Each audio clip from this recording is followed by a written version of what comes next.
This episode may contain explicit language. What are your thoughts on a kid getting asked to be in the wedding ceremony, but then the parents are told the kids are not invited to the reception? I would kick off with a clap to the face. Have you guys experienced any postpartum depression? I personally don't know if what I had was postpartum depression. Are dads allowed to get postpartum depression? Yeah.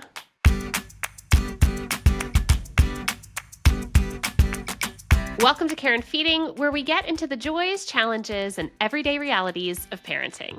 I'm Elizabeth Newcamp. I write the homeschool and family travel blog, Dutch Goose. I'm the mom to Henry, who's 13, Oliver, who's 11, and Teddy, who's 9. We are currently in Atlanta, Georgia. I'm Lucy Lopez. I host another podcast, The Mamacita Rica. I'm mother to Amelia, who is 15, Avery, who's 12, and we live in Miami, Florida. I'm Zak Rosen. I also host another podcast. It's called Weirdly Helpful. It used to be called The Best Advice Show. I am dad to Noah, who's 8, and Ami, who's 5. We live in Detroit. Every week, we answer your questions, talk to experts, and try to make this feel like the kind of conversation you'd have with your parent friends. A lot of you had thoughts after our episode about a flower girl who was not invited to the after party, so we wanted to share one listener's perspective. And today, we're talking about something that can affect anyone who's recently had a baby, postpartum depression. There are so many people that go through this, and not just quietly, but invisibly, because they don't always know how to ask for help or what's normal. Yeah, so even if you've never personally dealt with postpartum depression, chances are someone you love has. This is a conversation that's important for all of us, parents, partners, friends, and anyone who wants to better understand what recovery and support can look like. So stick around, and we'll be right back. Welcome back to Care and Feeding. We got a lot of responses to a listener letter from a couple of episodes ago, all about a flower girl getting excluded from the reception. I was fired up about it, and so was this listener. Lucy, take it away. Hello, wonderful hosts. Boy, did the flower girl being excluded from the reception get me fired up. Yes, it is obviously the couple's choice not to allow children at the reception, and also my opinion changes if the flower girl's parents asked for her to have this role versus the opposite, but to frankly use this child for her cuteness in this ceremony, by the way, that's a flex, and pictures, and then tell her she can't come to the reception and put the burden on her parents to figure that out is incredibly rude. Honestly, who is more likely to ruin a reception, a kid or a drunk uncle? Even though that drunk uncle is so much fun. I say the latter, and we aren't disinviting uncles or, for the most part, not serving alcohol. I feel like the cost of weddings has people making crazy decisions around who gets invited and what to allow. My much younger sister-in-law was a bridesmaid at the request of my mother-in-law and showed up with purple hair after being asked very directly not to dye it purple. Did it ruin my day? Absolutely not. I feel there are very few ways to actually ruin a wedding, and I wish people worried less about it being perfect and could just allow the day to be enjoyable for the friends and the family they choose to include. Thanks for the show, and always reminding me that no matter the daily strife, there are plenty of situations I'm happy not to be dealing with. This is the greatest Great closing letter. Thank to you. a letter we've ever gotten. Well, Lucy, you weren't here for this episode. What are your thoughts on a kid getting asked to be in the wedding ceremony, but then the parents are told the kids are not invited to the reception?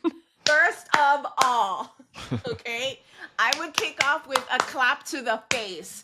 First of all, if my child is going to be walking down in your wedding, not only is my child going to be attending this wedding, sitting at the table with her parents, she's going to have free reign over that whole wedding. And you have to absolutely be sure that I'm going to check my kid and make sure my kid doesn't ruin your wedding either, okay? But you're not going to use my kid because of how adorable they look. So your pictures can look cute and you can forget about my kid 5 years from now when you cheat on your husband and leave him for somebody else. Because that's the reality of life.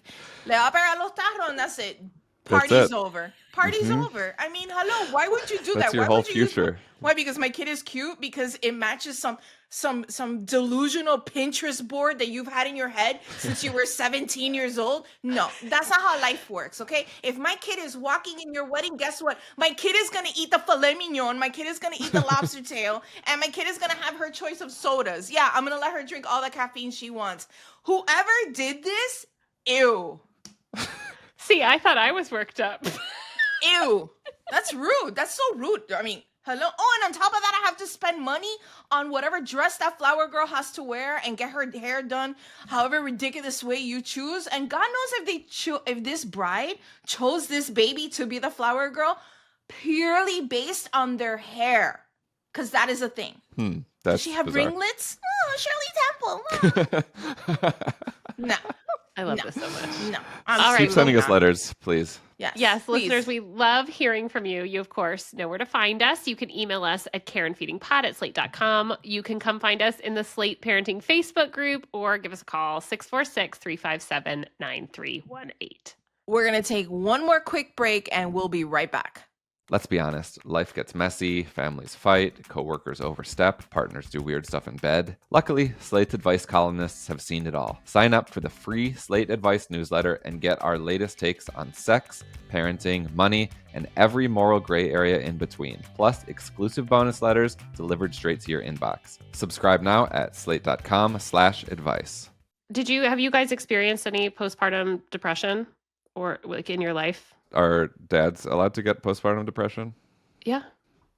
Because I definitely was depressed. Wait, but is it postpartum depression if it is not the one who actually gave birth? So much of what happens is sort of invisible given everything else that is going on around. So I don't know, like technically, can a dad have postpartum depression? But I think that would not at all, saying that fathers could does not take away at all from this discussion, because essentially what we talk about is like, how do you prepare for this, like if you're pregnant, how do you prepare for the chance that this happens? Because that's one of the biggest things that you can do. And if you are a supporter of someone who has just had a baby, like how do you recognize it and what do you do? Because so much of postpartum depression is about it not being recognized and these new parents feeling just, so alone. Yeah.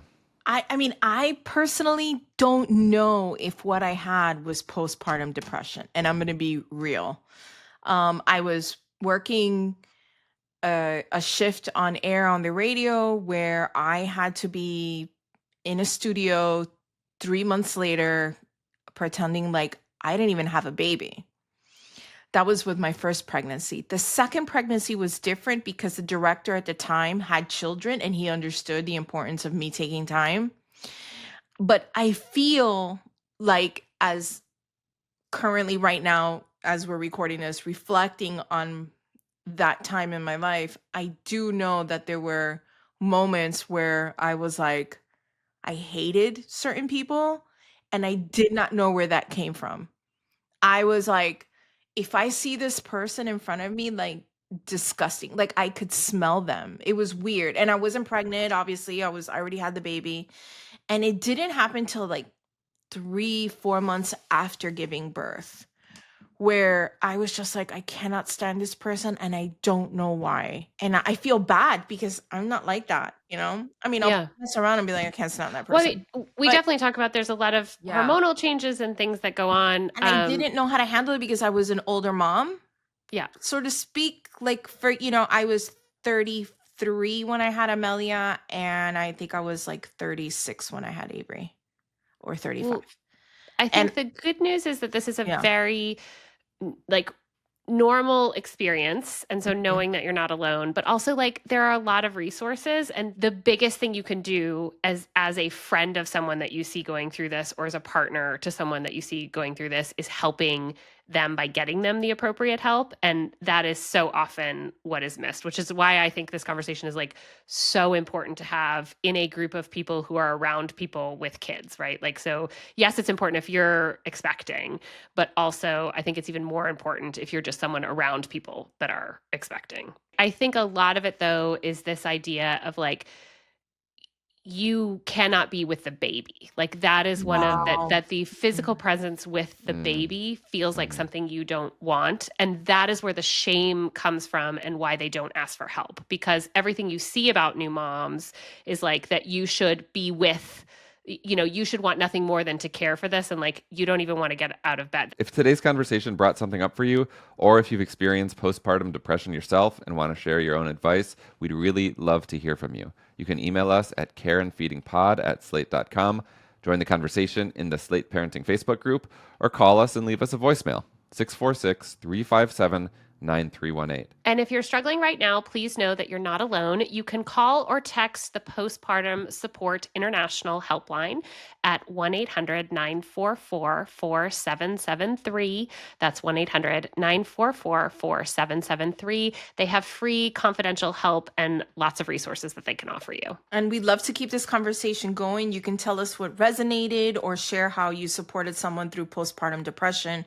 Your stories help other parents feel seen. So important. And that's our show. Subscribe, leave a rating and review, and tell your friends. If you want more parenting advice, you can find Care and Feeding, the column, on slate.com. This episode of Care and Feeding is produced by Shayna Roth. Micah Phillips is our video producer. Mia Lobel is executive director of podcasts for Slate. And Ben Richmond is the senior director of podcast operations. For Lucy Lopez and Zak Rosen, I'm Elizabeth Newcamp. Thanks for listening. If you want more no-nonsense advice about parenting, relationships, money, and everything else life throws your way, sign up for the Slate Advice newsletter. A special thanks to our Slate Plus members. If you haven't already, consider joining. Slate Plus members get unlimited access to all of Slate's journalism and help support our independent reporting.